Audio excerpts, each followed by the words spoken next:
Hello, Kai here with another car review for your growing family, and coming up in this episode,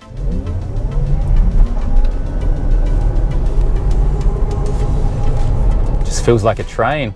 The 2020 Mitsubishi Outlander plug-in hybrid electric vehicle. What's new for 2020? Is this the right car for you and your growing family? How on earth does this thing work? Let's find out. Okay, first of all, what is new for 2020 in the Mitsubishi plug-in hybrid electric vehicle? First of all, there's all new trim levels in Canada. It goes from 2 to 4. The SE is still the entry level at $44,000. GT is still at the top at $52,000. But in the middle, you've got the LE and the SEL. I'll put a link to these trims in the video description because they're not even up yet. They actually let me drive this thing before the full specs and the pricing came out. US website says there's still 2 for 2020. Link is in the description as well.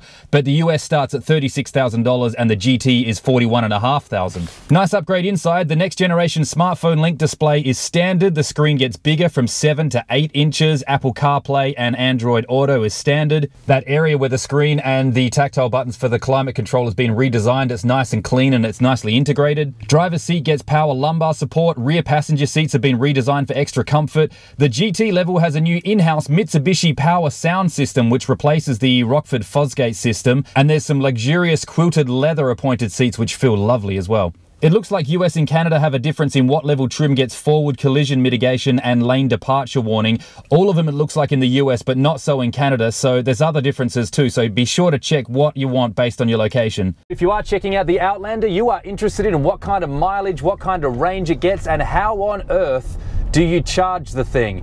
It has 2 electric motors, one in the front, one in the back. They're 60 kilowatts. They're good for about 80 horsepower each. And in the front, it's got a 2-litre 4-cylinder gas engine putting out 117 horsepower. Now, you cannot combine those. You can't say, yeah, my Outlander, it gets 277 horsepower. Believe me, this car feels nothing like it gets anywhere near 277 horsepower. In fact, one of the drawbacks is the fun factor. I'm giving this car a fun factor of 1, but that's not why you're buying it.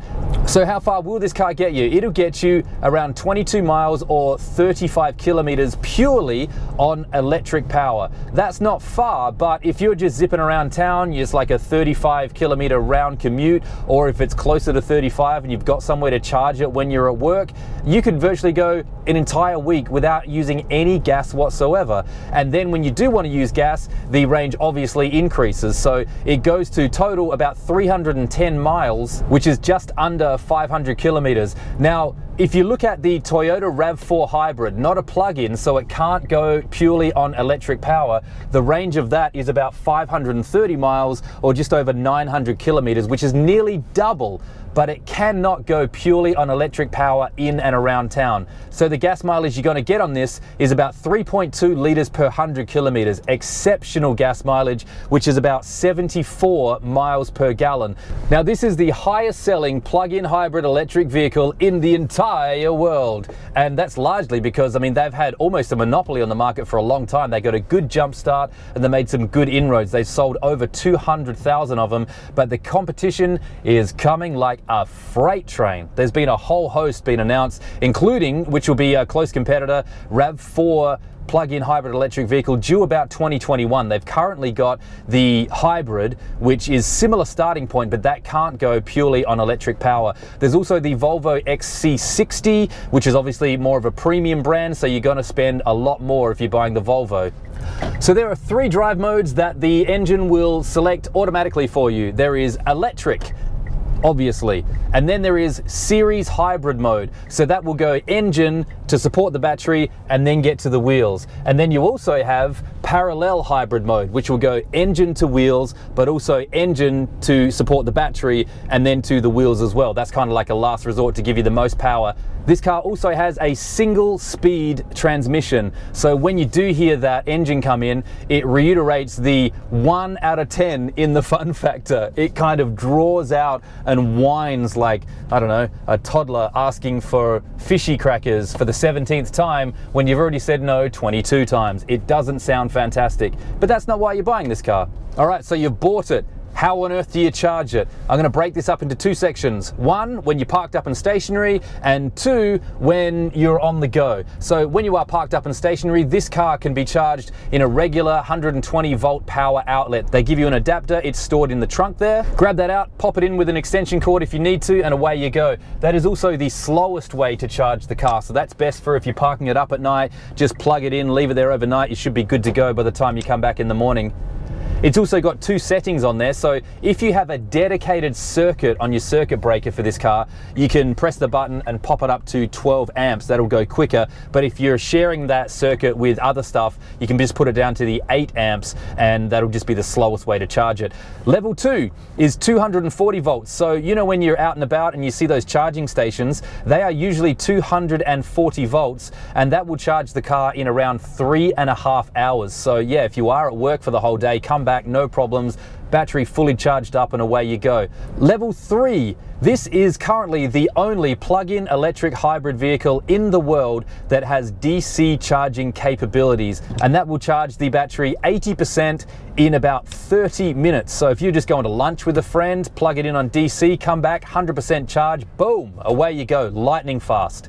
So that is the stationary ways to charge this car.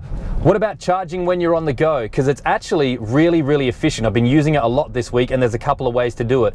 The main way is through the regenerative braking system. So these paddles here, these are not for changing gears, because remember, it's only a single speed gearbox. So what you can do is you can choose a level in which you would like the car to slow itself up using regenerative braking, which will then harvest that energy and then recharge the battery. So you can turn it off if you want, therefore the car will just glide as per usual.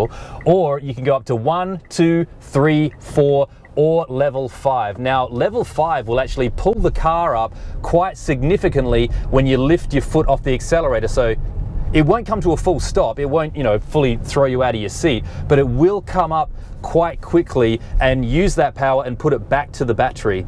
The other way is a button down here next to your gear shift. You can charge the battery using the engine. So just press that, it'll pop up on your dash there, and it will just go straight from engine to battery while also utilizing the regular driving system. So the battery will still be going to the wheels, but it will just be drawing more power from the engine and putting it to the battery. And by doing that, you actually get much poorer fuel economy. So on your infotainment system here, you can actually draw a lot of information about your fuel economy. And at times when I've been using the engine to charge, sometimes it's spiked up to about 20 liters per 100 kilometers. Now, obviously that's not an average. It's only been for a short amount of time, but it does bring down your fuel economy quite significantly. Down here there's also a save button, so battery save. So maybe you're on the highway and you're going to get off soon and you're going to sit in traffic for a little bit and you want to utilize what remaining battery power you have more for that city driving. You can hit save, and what it will actually do is utilize the engine much more and utilize the battery less, so you've got a little bit more left over. So it took me a couple of days to get used to, but now it's like clockwork. It seems like a lot of information, but you learn it quite quickly and away you go.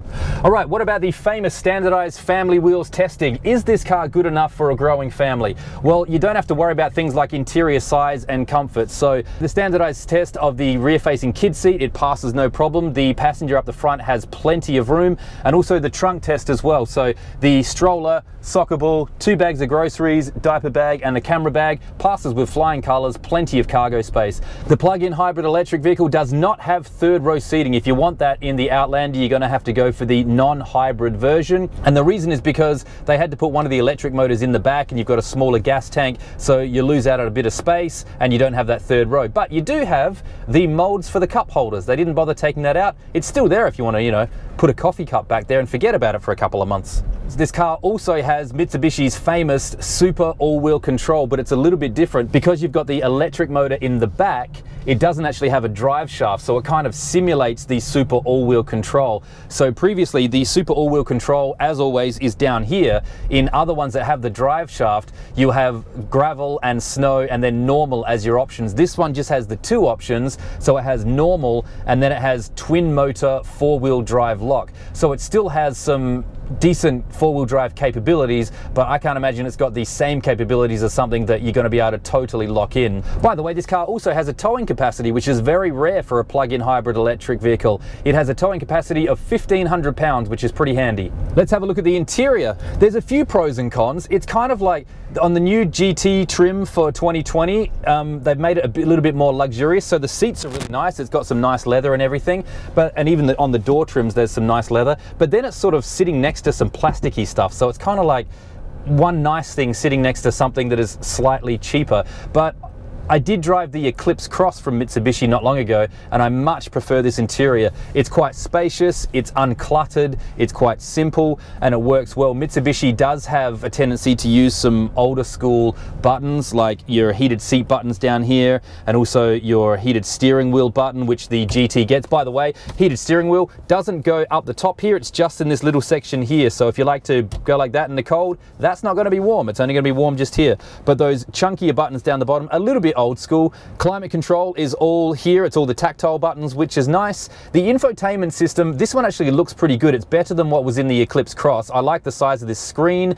It's got a bunch of information. The graphics aren't terrific. It's got Apple CarPlay, Android Auto. It's a little bit slow to respond and sometimes confusing to navigate yourself around, but it does actually have quite a bit of information on this infotainment system. So you know what, it's fine. One thing that the GT trim does also have is the multi-view camera, which I think Mitsubishi does very, very well. It'll split your screen, so you've got your regular reverse, and then it also gives you the 360-degree view. And if you press this button again on the steering wheel, it'll give you the bottom of the door there and show you how close you are to the curb. Really, really handy feature that I've used a lot. One thing that I can't stand that Mitsubishi have done with their interiors is they don't have a volume knob. So there's two ways to do it. You can just hit up and down, which is hard to do fast, or on the bottom of your touch screen down here. But I would like to see a knob go whoop, and you can just turn it down really, really fast if you need to. Heated front seats, which is nice. Rear passenger seats also recline. Center console isn't massive, but that's okay. There's a bit of storage down here. Interior comfort of this car is pretty good, to be honest. So the road test on this car was an interesting one. It wasn't something that sets your world alight. Obviously the acceleration, actually let's test the acceleration here. So it'll obviously pick which mode it wants. So it'll be electric from first off, and then it'll probably kick in with the engine.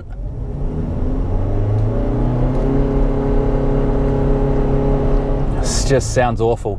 And it's not very quick either, but that's not really why you're buying it. And also at times it did feel a bit sloppy on the road. Granted, they've just put on some fresh winter tires for me for this week, so it's a bit softer, but I mean, it's not something that sets your world alight on the road, but again, it's not really why you're buying it. You're buying it for the functional aspect of it. Sure, it's got some four-wheel drive capabilities. It's got the super all-wheel control, so you're gonna still feel safe on the road. But in terms of if you want a real pleasurable car to drive that's going to give you a bit of action when you want it, this is probably not the car for you, but that's not why you're buying it.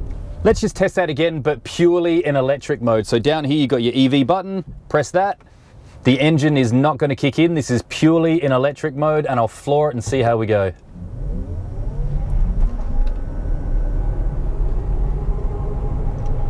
Just feels like a train.